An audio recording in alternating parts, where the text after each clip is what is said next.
بسم الله الرحمن الرحيم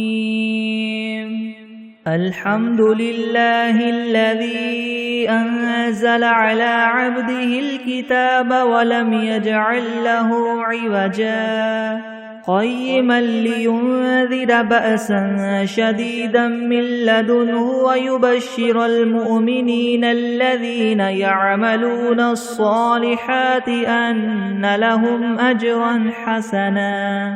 ماكثين فيه أبدا وينذر الذين قالوا اتخذ الله ولدا ما لهم به من علم ولا لآبائهم كبرت كلمة تخرج من أفواههم إن يقولون إلا كذبا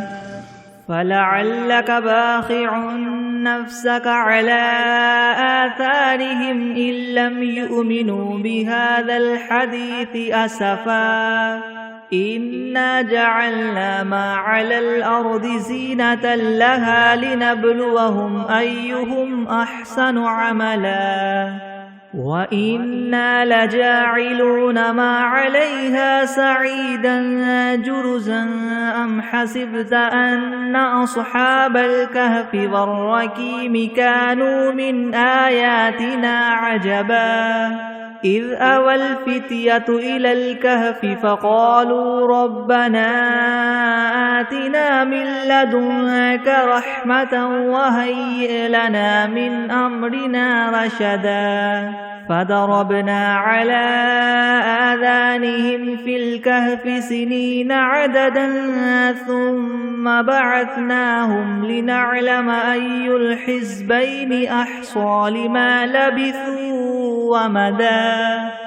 نحن نقص عليك نبأهم بالحق إنهم فتية آمنوا بربهم وزدناهم هدى وربطنا على قلوبهم إذ قاموا فقالوا ربنا رب السماوات والأرض لن ندعو من دونه إلها لقد قلنا إذا شططا هؤلاء قومنا اتخذوا من دونه آلهة لولا يأتون عليهم بسلطان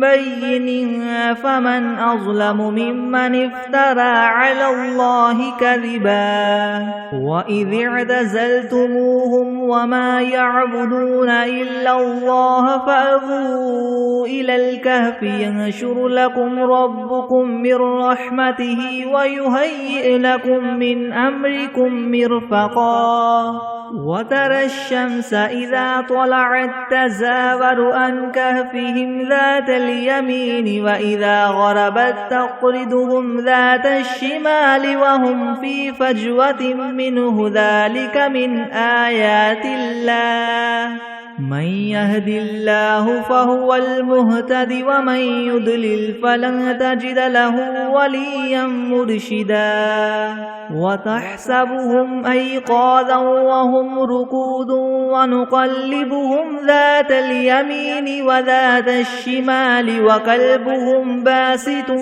ذراعيه بالوصيد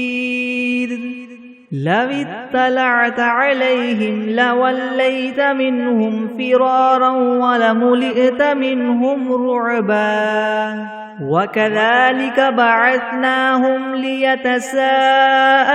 بينهم قال قائل منهم كم لبثتم قالوا لبثنا يوما أو بعد يوم قالوا ربكم أعلم بما لبثتم فابعثوا أحدكم بورقكم هذه إلى المدينة فلينظر أيها أزكى طعاما فليأتكم برزق منه وليتلطف ولا يشعرن بكم أحدا إنهم إن يظهروا عليكم يرجموكم أو يعيدوكم في ملتهم ولن تفلحوا إذا أبدا وكذلك أعثرنا عليهم ليعلموا أن وعد الله حق وأن الساعة لا ريب فيها إذ يتنازعون بينهم أمرهم فقالوا ابنوا عليهم بنيانا ربهم أعلم بهم قال الذين غلبوا على أمرهم لنتخذن عليهم مسجدا سيقولون ثلاثة رابعهم كلبهم ويقولون خمسة سادسهم كلبهم رجما بالغيب ويقولون سبعة وثامنهم كلبهم قل ربي أعلم بعدتهم ما يعلمهم إلا قليل فلا تمار فيهم إلا مراء ظاهرا ولا تستفت فيهم منهم أحدا ولا تقولن لشيء إني فاعل ذلك غدا إلا أن يشاء الله واذكر ربك إذا نسيت وقل عسى أن يهديني ربي لأقرب من هذا رشدا ولبثوا في كهفهم 300 سنين وازدادوا 9 قل الله أعلم بما لبثوا له غيب السماوات والأرض أبصر به وأسمع ما لهم من دونه من ولي ولا يشرك في حكمه أحدا واتل ما أوحي إليك من كتاب ربك لا مبدل لكلماته ولن تجد من دونه ملتحدا واصبر نفسك مع الذين يدعون ربهم بالغداة والعشي يريدون وجهه ولا تعد عيناك عنهم تريد زينة الحياة الدنيا ولا تطع من أغفلنا قلبه عن ذكرنا واتبع هواه وكان أمره فرطا وقل الحق من ربكم فمن شاء فليؤمن ومن شاء فليكفر إنا أعتدنا للظالمين نارا أحاط بهم سرادقها وإن يستغيثوا يغاثوا بماء كالمهل يشفي الوجوه بئس الشراب وساءت مرتفقا إن الذين آمنوا وعملوا الصالحات إنا لا نضيع أجر من أحسن عملا أولئك لهم جنات عدن تجري من تحتهم الأنهار يحلون فيها من أساور من ذهب ويلبسون ثيابا خضرا من سندس واستبرق متكئين فيها على الأرائك نعم الثواب وحسنت مرتفقا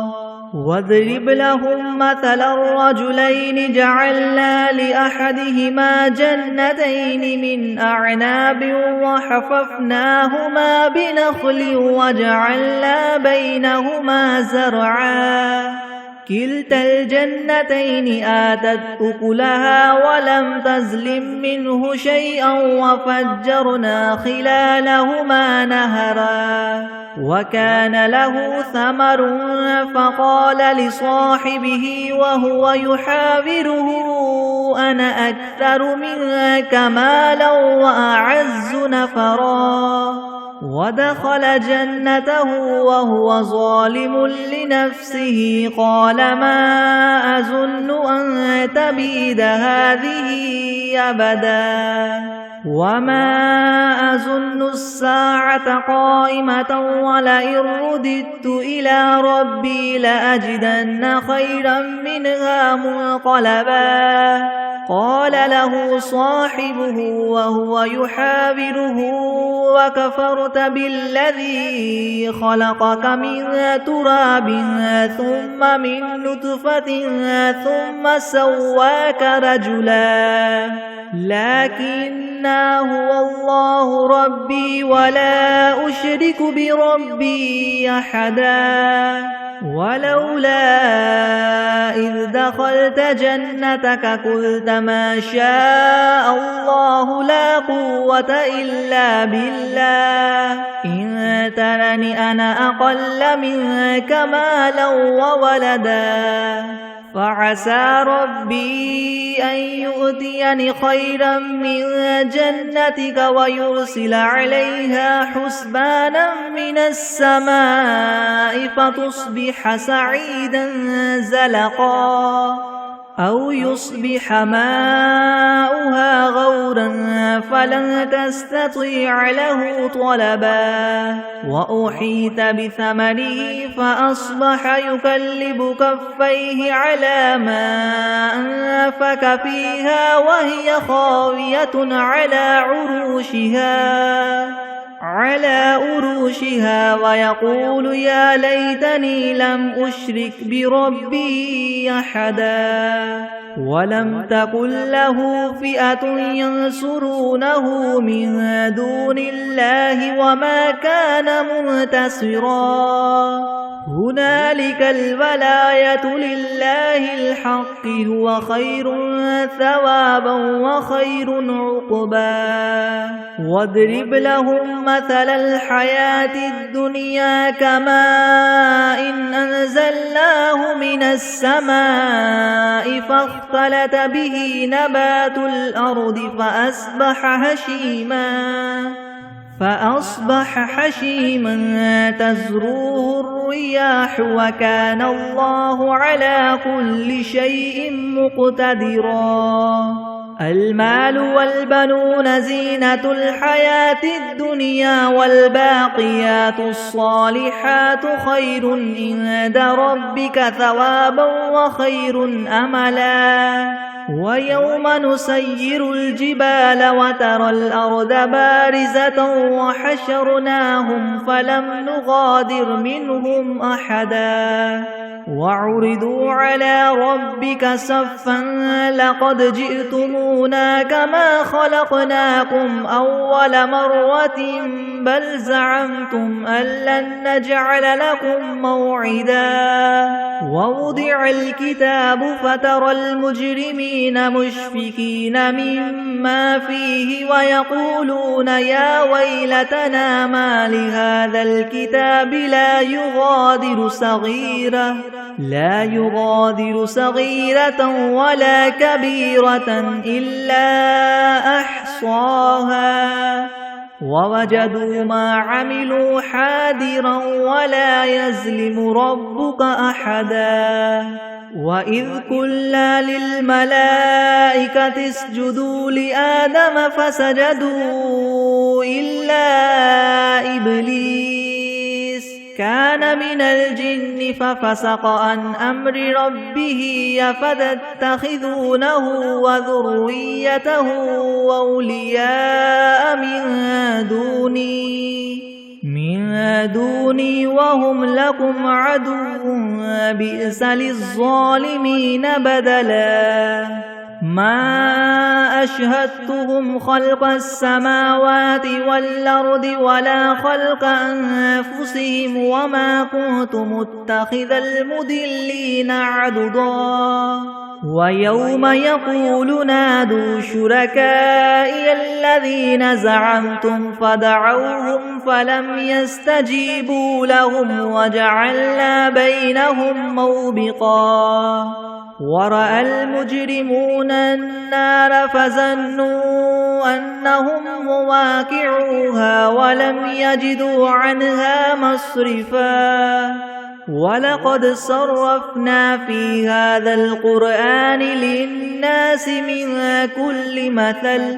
وكان الإنسان أكثر شيء جدلا وما منع الناس أن يؤمنوا إذ جاءهم الهدى ويستغفروا ربهم إلا أن تأتيهم سنة الأولين أو يأتيهم العذاب قبلا وما نرسل المرسلين إلا مبشرين ومنذرين ويجادل الذين كفروا بالباطل ليدحضوا به الحق واتخذوا آياتي وما أنذروا هزوا ومن أظلم ممن ذكر بآيات ربه فأعرض عنها ونسي ما قدمت يداه إنا جعلنا على قلوبهم أكنة أن يفقهوه وفي آذانهم وقرا وإن تدعهم إلى الهدى فلن يهتدوا إذن أبدا وربك الغفور ذو الرحمة لو يؤاخذهم بما كسبوا لعجل لهم العذاب بل لهم موعد لن يجدوا من دونه موئلا وتلك القرى أهلكناهم لما ظلموا وجعلنا لمهلكهم موعدا وإذ قال موسى لفتاه لا أبرح حتى أبلغ مجمع البحرين أو أمضي حقبا فلما بلغا مجمع بينهما نسيا حوتهما فاتخذ سبيله في البحر سربا فلما جاوزا قال لفتاه آتنا غداءنا لقد لقينا من سفرنا هذا نسبا قال أرأيت إذ أوينا إلى الصخرة فإني نسيت الحوت وما أنسانيه إلا الشيطان أن أذكره واتخذ سبيله في البحر عجبا قال ذلك ما كنا نبغي فارتد على آثارهما قصصا فوجدا عبدا من عبادنا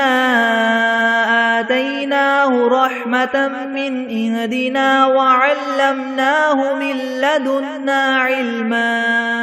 قال له موسى هل أتبعك على أن تعلمني مما علمت رشدا قال إنك لن تستطيع معي صبرا وكيف تصبر على ما لم تحط به خبرا قال ستجدني إن شاء الله صابرا ولا أعصي لك أمرا قال فإن اتبعتني فلا تسألني عن شيء حتى أحدث لك منه ذكرا فانطلقا حتى إذا ركبا في السفينة غرقها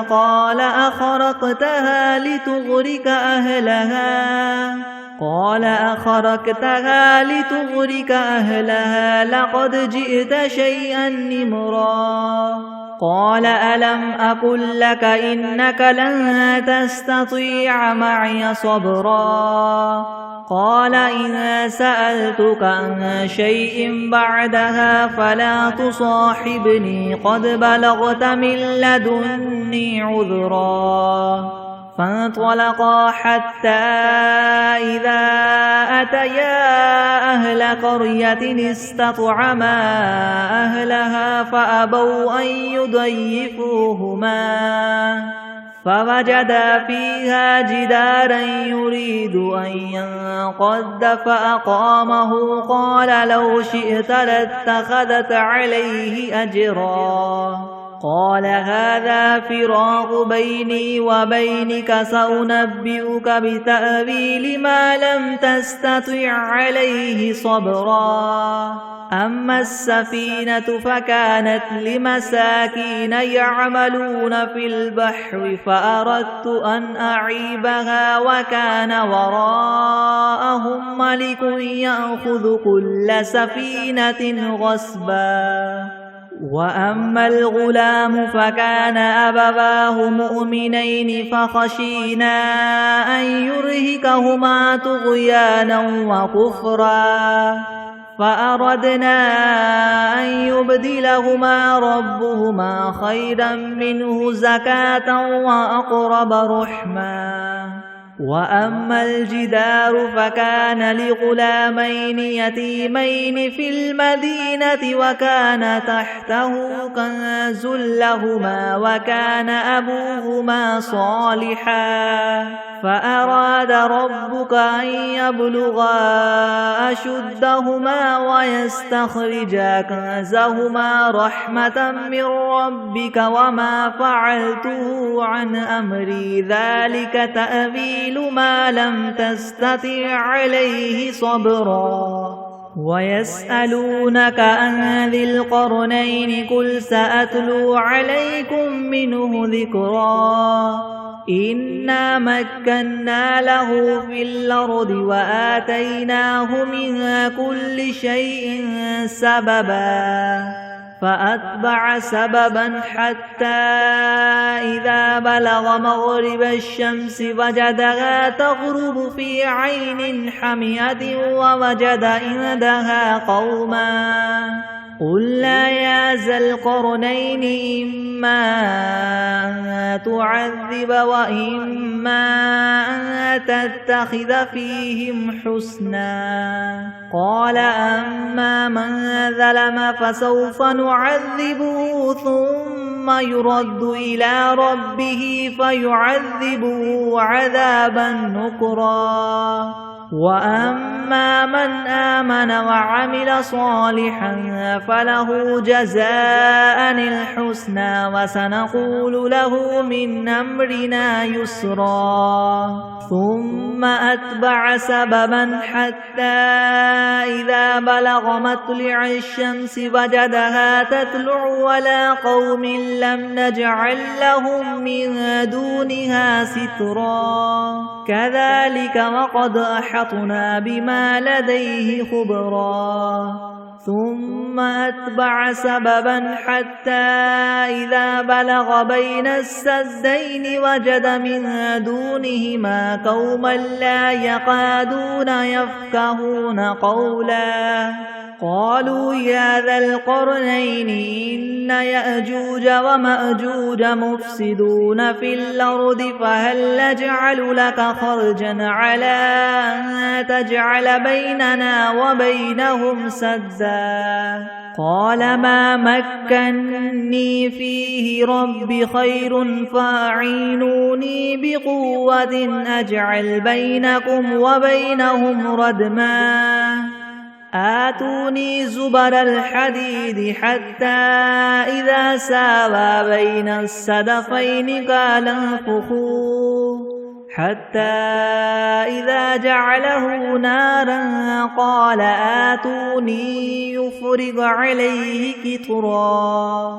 فما استطاعوا أن يظهروه وما استطاعوا له نقبا قال هذا رحمة من ربي وإذا جاء وعد ربي جعله دكا وكان وعد ربي حقا وتركنا بعدهم يومئذ يموج في بعد ونفخ في الصور فجمعناهم جمعا وعرضنا جهنم يومئذ للكافرين عرضا الذين كانت أعينهم في غطاء عن ذكري وكانوا لا يستطيعون سمعا أفحسب الذين كفروا أن يتخذوا عبادي من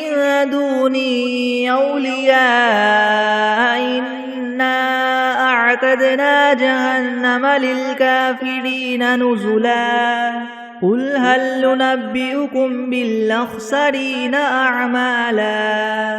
الذين ضل سعيهم في الحياة الدنيا وهم يحسبون أنهم يحسنون صنعا أولئك الذين كفروا بآيات ربهم ولقائه فحبطت أعمالهم فلا نقيم لهم يوم القيامة وزنا ذلك جزاؤهم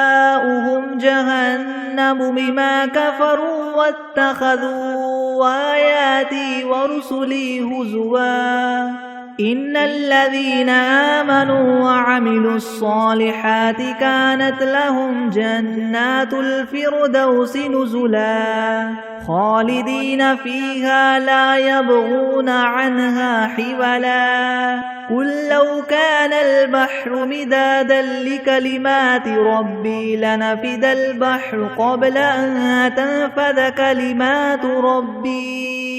كلمات ربي ولو جئنا بمثله مددا قل إنما أنا بشر مثلكم يوحى إلي أنما إلهكم إله واحد فمن كان يرجو لقاء ربه فليعمل عملا صالحا ولا يشرك بعبادة ربه أحدا.